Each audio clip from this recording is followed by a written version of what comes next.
And welcome back. Well, gas prices right now are still pretty low, the lowest they've seen in several years here, and that may increase the number of people who are looking to travel, get out of here and find some nice weather for vacation. And joining us this morning is financial advisor Mindy McIntosh, and you're here to kind of make sure we're making smart decisions when it comes to traveling. You had some numbers that you shared with us. About 50% of Americans are looking to take some kind of a vacation, and 12% said they're willing to forego, I guess, paying bills to make that happen. Yeah, it's a big thing that we have to sit down and say, you know what, if you're even 30 days late on a payment by saying we're going to take a trip and not pay these bills, it can hinder your credit score by 100 points. And we want to make sure that you can still get a loan later and you don't pay higher interest rates and maybe a mortgage or a personal loan. So we really say it's all about that budgeting and planning ahead. Stick within your budget to make sure that you can afford the trips that you want to take. And you have some 5 tips. Let's talk about the first tip you have for us, and that's, I guess, fund it. Fund it. Just like anything else, we sit down with our clients and we really say, okay, let's take a look at your paycheck. How much of that is going out for all of your monthly bills? And then what are you setting aside for retirement? And now what are you setting aside for a separate travel savings account, and just kind of sit back and let it grow for that trip you're planning for. And I guess it all kind of comes down to selecting a vacation that fits within your means. It does. So it all goes back to, I like to teach my clients what my parents taught me is what's the difference between a want and a need. Who wouldn't want to go to Hawaii? So we got to take a look and make sure that your budget is going to allow you to save for that trip and in the timeline that you have.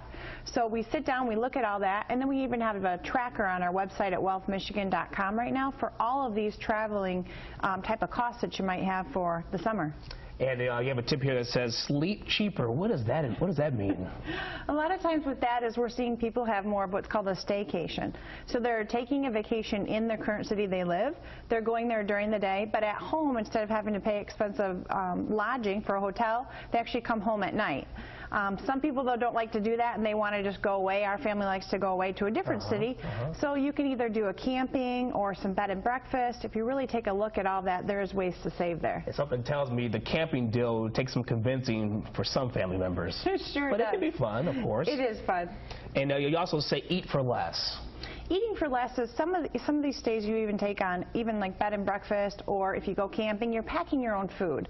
Food can be an incredible budget buster, so to speak, if you're not planning ahead. So if you have a spot where you can take some of your food and cook there, or if not, even packing healthy treats like, you know, fruit and vegetables that you can take there and create yourself a little budget for food. So if you get off track, you can kind of get yourself back in line with what you're going to spend there. And I like this last tip, book last second. I always kind of make decisions on a split second, so this can be beneficial to some folks? It can. We're advising our clients to, you know, take a look ahead of time and plan ahead and book early to save money. But we're actually seeing that if you can be more flexible, like a lot of our retiree clients, if you wait a little bit later or to the last minute, or I have some clients a couple weeks ago that flew standby, or even booking those trips in the middle of the week for the hotel and lodging. Sometimes you can get better deals, and subscribe to some of those emails where if there are places you want to go, get on their email list, and they'll let you know when they might have a deal or special going on. So do your research, make smart decisions, and of course we'll post all this information on our website, abc12.com. Thank you, Mindy, for stopping by. Thanks for having me. Let's turn it over to Emmy for a look at what's coming up next in sports.